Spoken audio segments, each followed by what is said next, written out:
No one knew the exact moment the war began, only that the skies of the prison planet turned red with fire and the ground split like it was screaming from deep inside. The prison planet of Jiraka was meant to hold the most dangerous beings in the galaxy. It floated far beyond any patrol route, hidden by gravity storms and wrapped in ancient tech that not even the Council dared to upgrade. The alien girl called Kelith was known as the Ghost of Jiraka. She had survived 3 riot wars, 4 blackouts, and countless assassination attempts. Her body was marked with glowing tattoos from the control collars she had broken with her bare hands. She never spoke to anyone. No one had seen her smile in years, and yet, she noticed the human the moment he arrived. He was thrown from a burning transport ship, unconscious and bleeding. The guards dragged him across the gravel like trash and dumped him into the worst section of the prison fields. No name, no ID, just a number carved into his arm unit, H913. The other prisoners laughed. They had seen humans die within days on Jiraka. The air was thick with poison storms. The food was more toxin than meal. Even the dirt tried to kill you.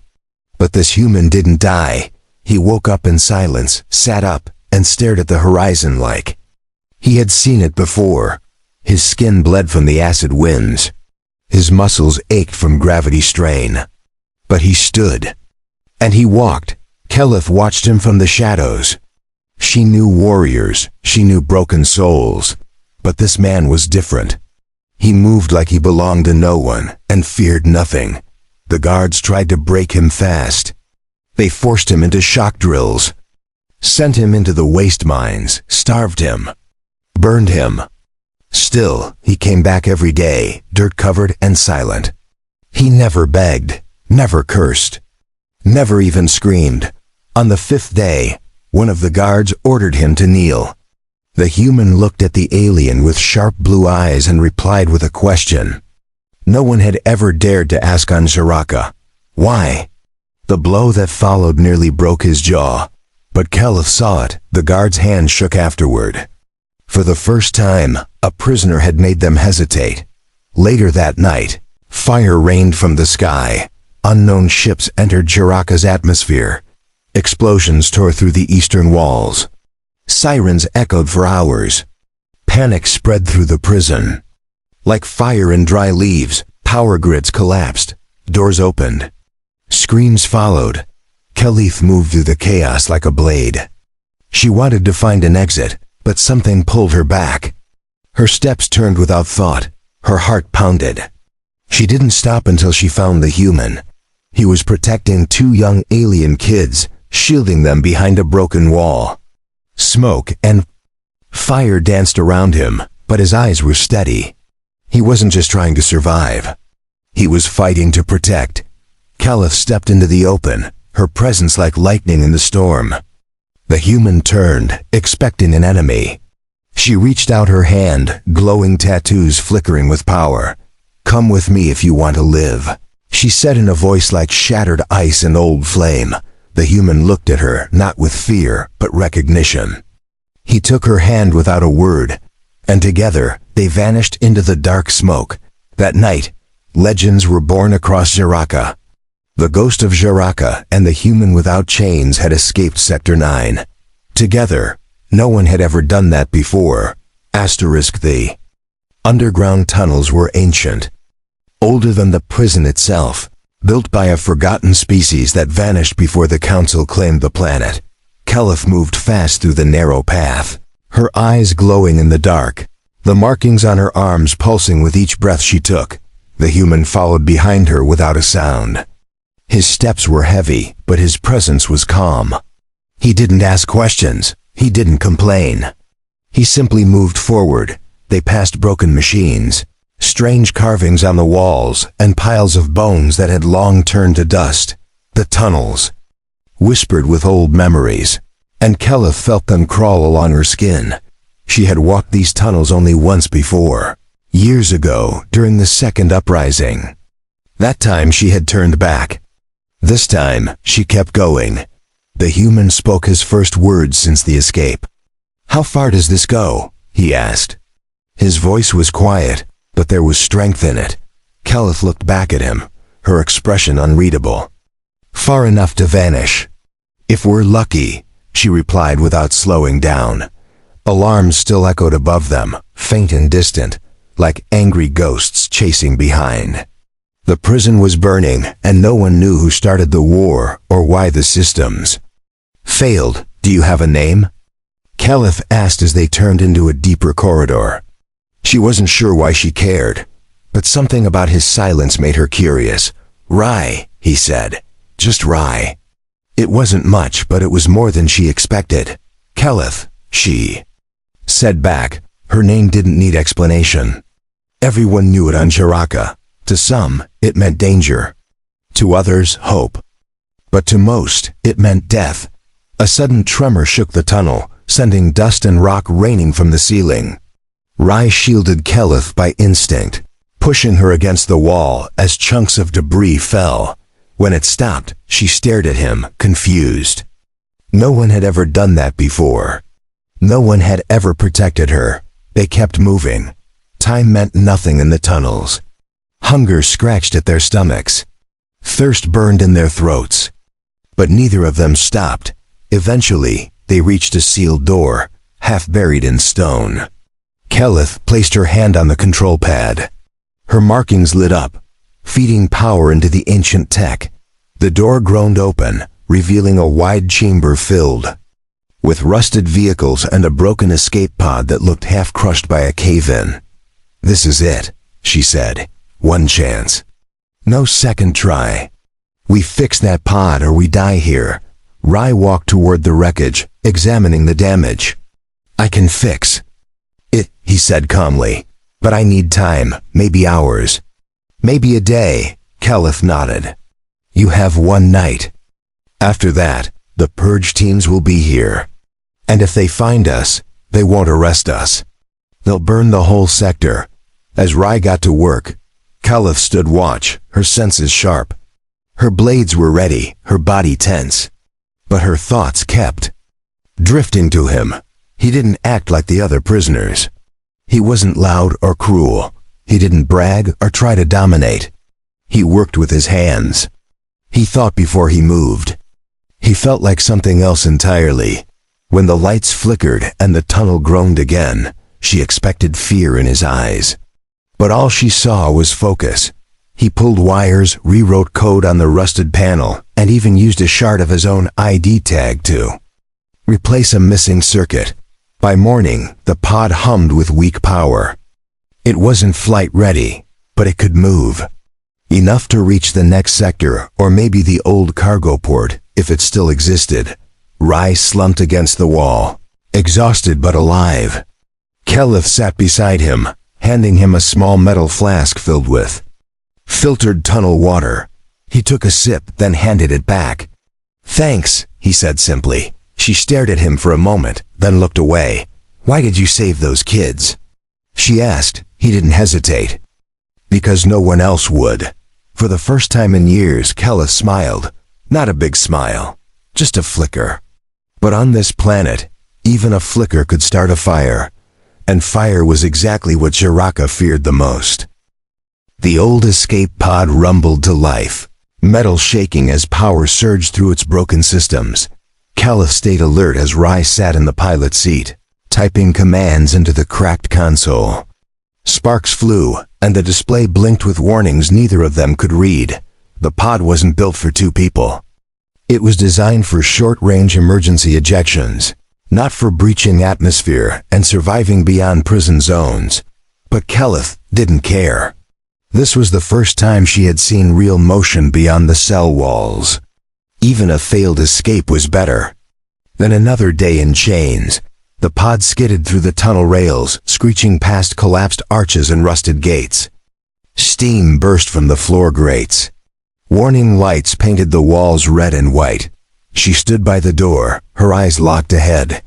"We need to reach the gravity shaft before the system locks down," she shouted over the noise.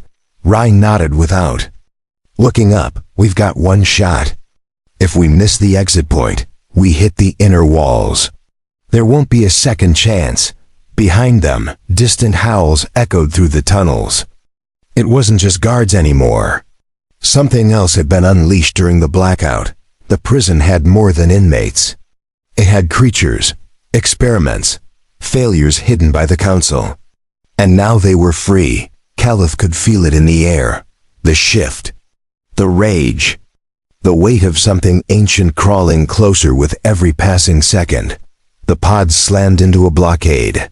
Metal crunching as Rai cursed and yanked the controls. Sparks lit the cabin. Caliph gripped the side wall to stay on her feet. The lights flickered. System shut down. The engine hissed in protest. For a moment, all they had was silence. Then the screen blinked back. A small symbol flashed. The gravity shaft was near. Less than 1 mile. 1 more mile and they would hit open atmosphere. Get ready, Rai said, breathing hard. Once I trigger the manual override, there'll be no stopping. Either we break through or we die trying. Caliph looked at him, then pulled a metal brace from her belt and locked herself beside the panel. Do it. Rai slammed the override. The pod screamed forward, the last of its power bursting through the wheels as the tunnel tilted upward. Outside, the shaft roared open, a spinning vortex of artificial gravity pulling them like a beast's. Mouth ready to devour, the pod jerked, metal strained. Caliph's teeth clenched. Her skin glowed with energy. Her markings sparked as if sensing the change in gravity. They shot upward through the shaft, past layers of security rings and camera drones. Lasers missed them by inches. Debris slammed into the pod from all sides. The last barrier exploded in front of them. A wall of light and force shattered under pressure. For a moment, everything turned white. Then they were out. The pod flew through the outer edge of the prison zone, falling sideways through low orbit. Fire licked the edges, wind howled. The engine sputtered. Caliph looked down.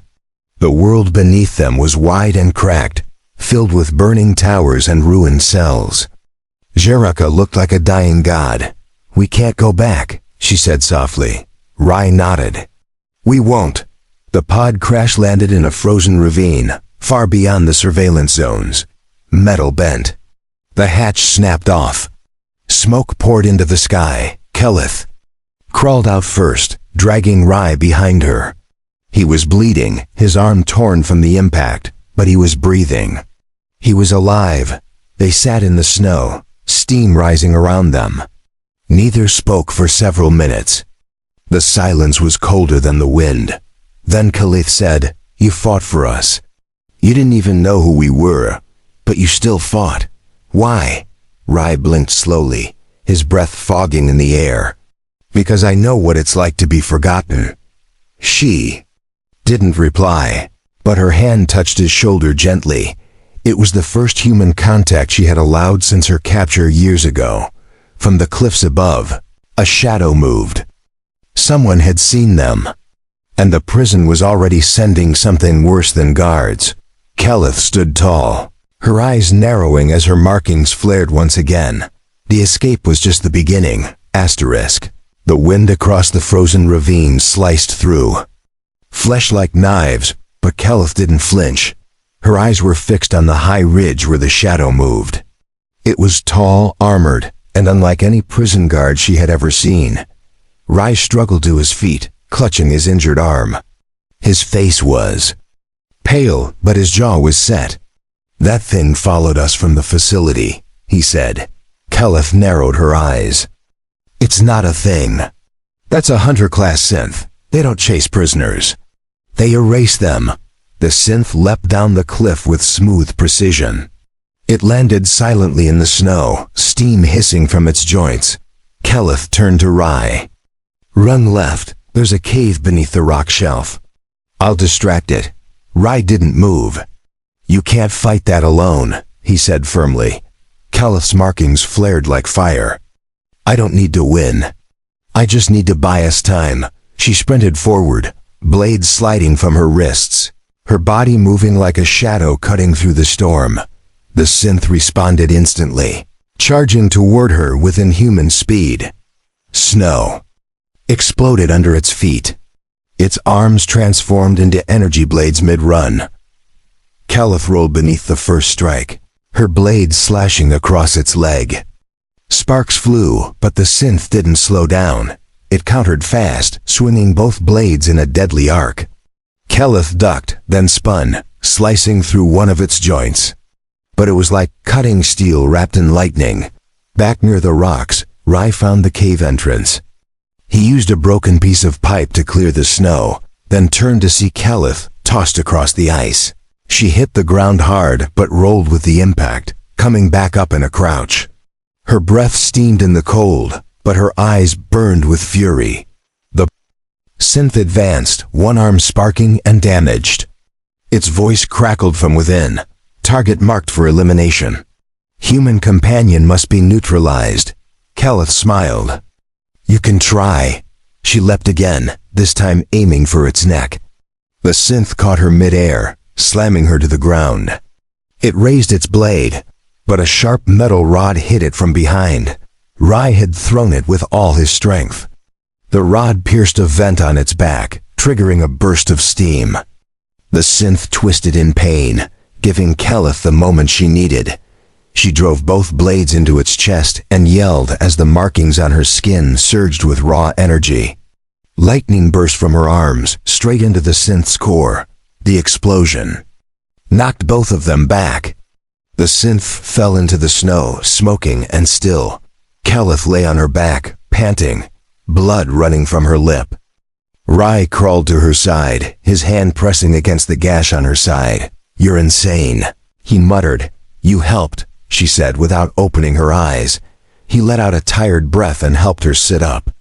That thing nearly tore you in half. I've had worse, she replied, though she was shaking. The cave behind them was small but dry. Rai built a fire using pieces of broken synth plating and fuel cells. The heat was weak but enough. Caliph sat with her back against the wall, watching him as he wrapped his arm with a strip of cloth from his shirt. You shouldn't have come back, she said. I didn't leave, he answered. For a while, neither spoke. The fire cracked softly between them. Outside, the wind howled. But inside the cave, there was quiet. Caliph finally broke the silence. I spent 10 years waiting to die on that planet. Then you showed up. Rai looked at her. And now? Now I want to live, she said. She stood slowly, testing her strength. There's an outpost 20 miles north. If we reach it before dark, we might find shelter or supplies. Rai nodded and picked up a synth blade. Then let's move. Together, Caliph turned to him. Together, she repeated. Outside the cave, the snow had begun to clear. The sky above Jaraka shifted from black to pale orange. It was the first sunrise Caliph had seen in years, and it didn't feel like a prison anymore. The cold wind stung their faces as Caliph and Rai moved through the snow-covered hills, each step a battle against frozen resistance. The synth's damaged blade now hung from Rai's back, tied with the same cloth he used to bind his arm. It pulsed faintly, reacting strangely to his touch. Caliph led the way, her movements sharp and fast despite her wounds. She didn't slow down, even when blood trailed behind her boots. They had no map, no signal, no food. Only Caliph's memory of a buried outpost rumored to exist before the prison walls expanded. Snow drifts hit broken towers and collapsed transport bridges. Every now and then, they passed a body frozen in place, reminders of failed escape attempts. Rai didn't speak much. He watched the sky, scanning for drones or patrol ships. But the sky remained strangely silent. It's too quiet, he finally said. If the prison is hunting us, they're being slow about it. Caliph frowned. Or they're waiting. Jaraka doesn't chase. It surrounds. They reached the base of a rocky slope just before midday. Caliph dropped to one knee and brushed away the snow to reveal a faded metal plate beneath. Help me lift it, she said. Rai knelt beside her. Together they pried open the hatch with the synth blade and a shard of ice-hardened rock. Beneath the hatch was a ladder descending into darkness.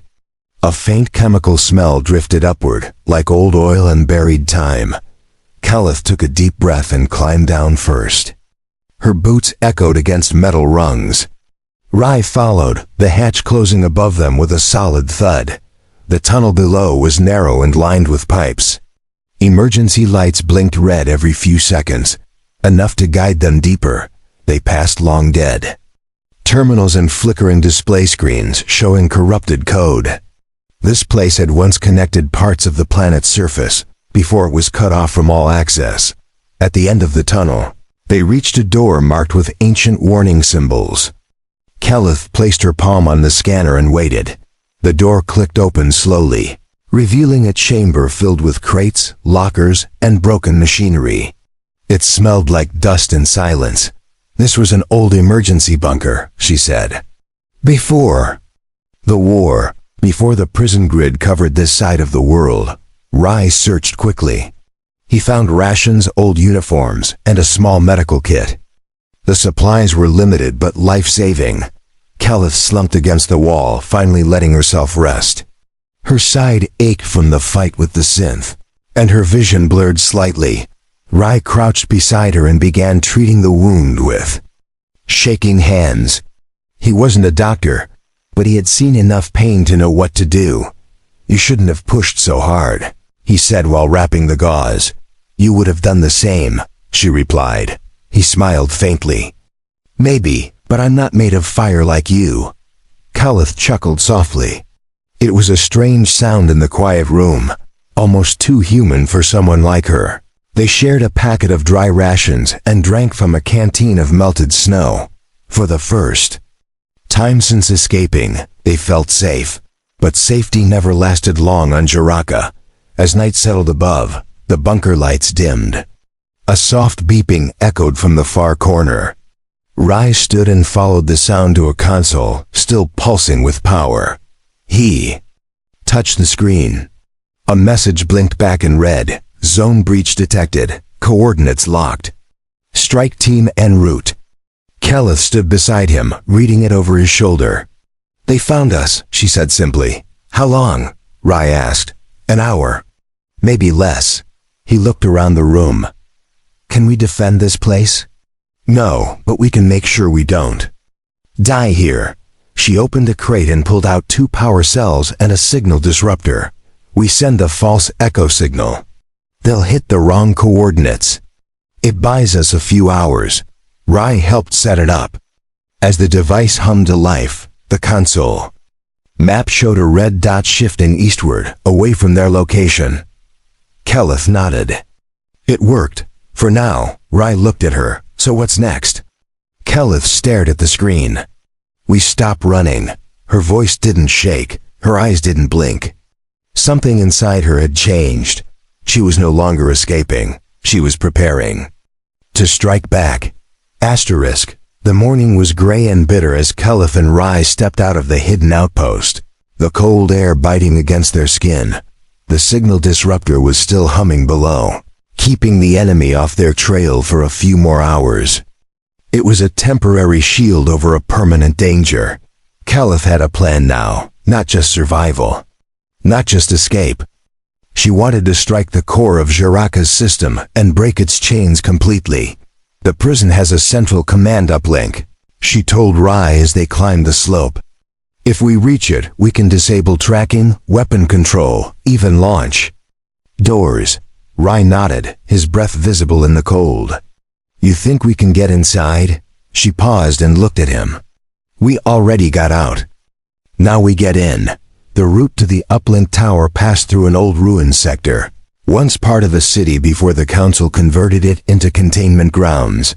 The buildings were half buried in snow, broken walls jutting up like the bones of a dead creature. Wind howled through every crack, whispering the stories of those who never made it out. As they moved through the ruins, Caliph spotted movement ahead. A group of armed prisoners, 4 in number, scavenging from a crashed patrol drone. Wait, she whispered, raising her hand. Rai crouched beside her, eyes narrowed. Enemies? Desperate, she replied. But not loyal to anyone. She stood and approached with calm steps, hands open. The others turned fast, weapons raised, until one of them recognized her. The ghost, one muttered. You're supposed to be dead. Not today, she replied. We're heading for the uplink. Join us or walk away.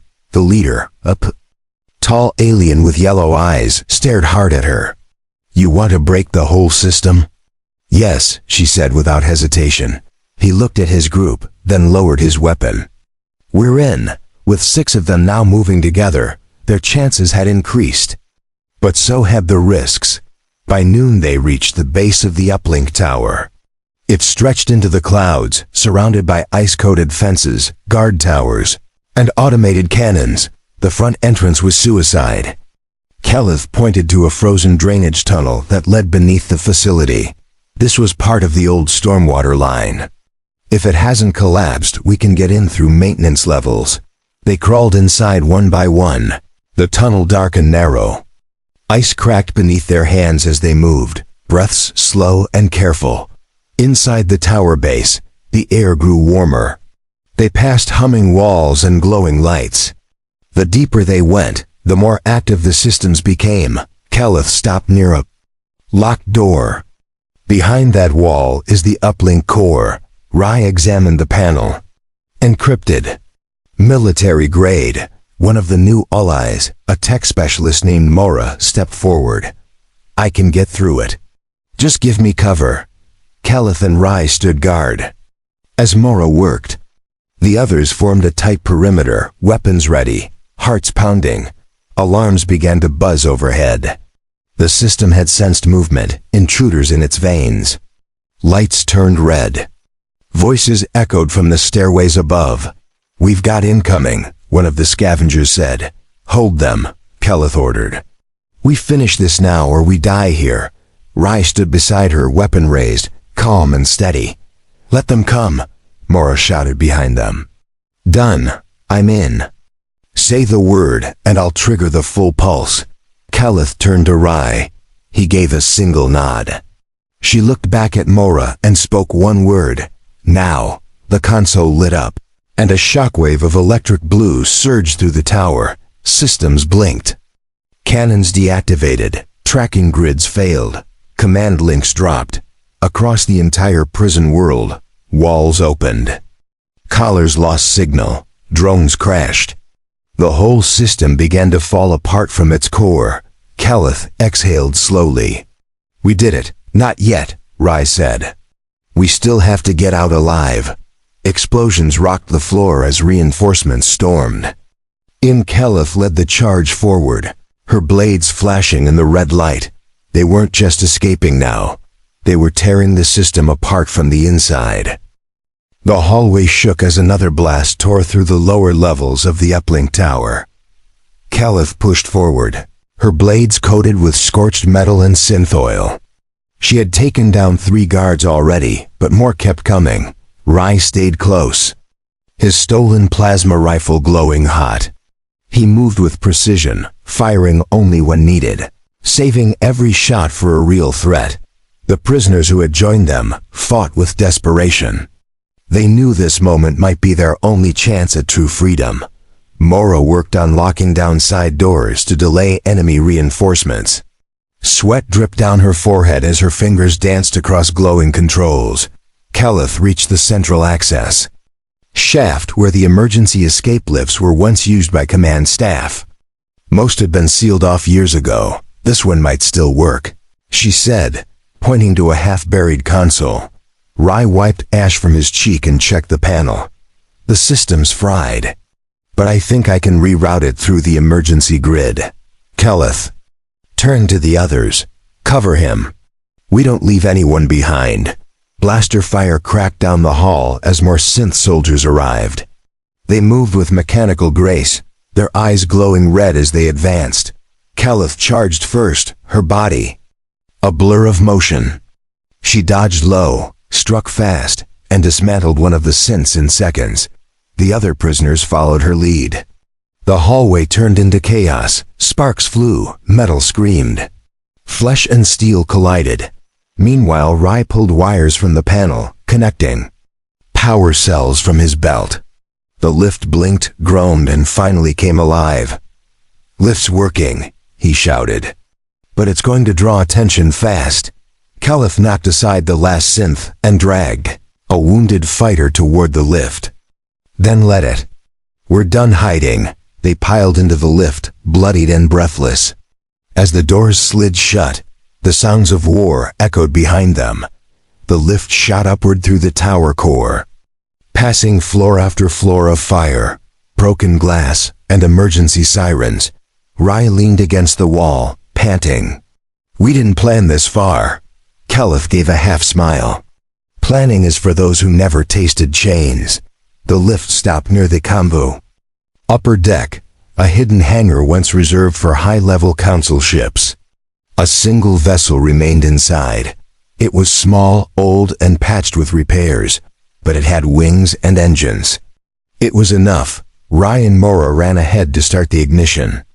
The others sealed the door behind them, buying time with locked gates and improvised mines.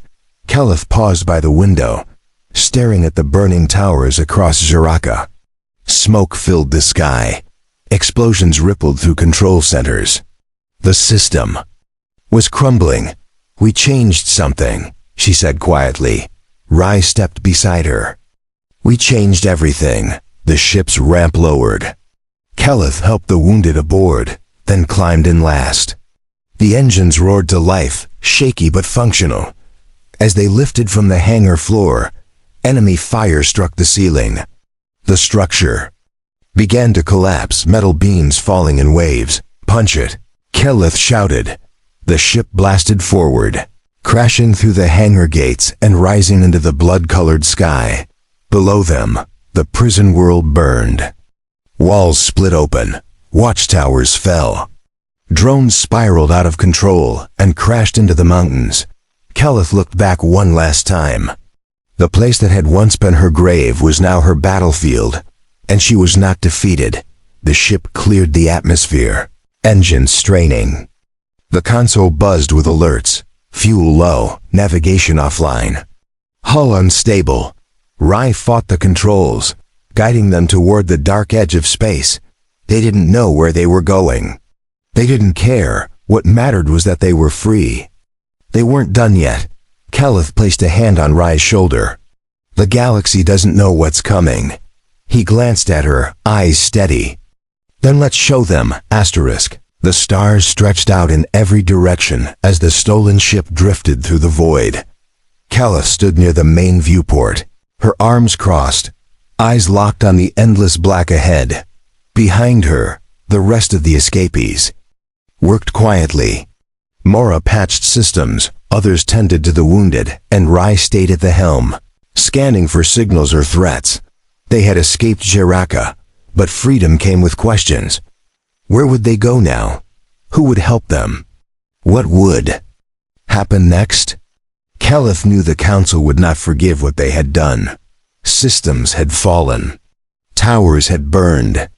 Their control had been broken by a human and a prisoner. "We need a plan," Rai said as he approached her. His voice was low, steady, but marked with concern. Caliph nodded. "We can't outrun them forever. We need to strike again. Not hide. Not beg. Fight." Mora walked over, holding a blinking console. "We picked up something strange. A signal. Old tech. Not council. Could be rebel or pirate." Caliph raised an eyebrow. "Where is it coming from?" "Nearby. A few hours away if the engines hold," Mora replied. Rai turned toward the others. "We check it out. Could be allies. Could be danger. Either way, it's better than drifting blind." No one argued.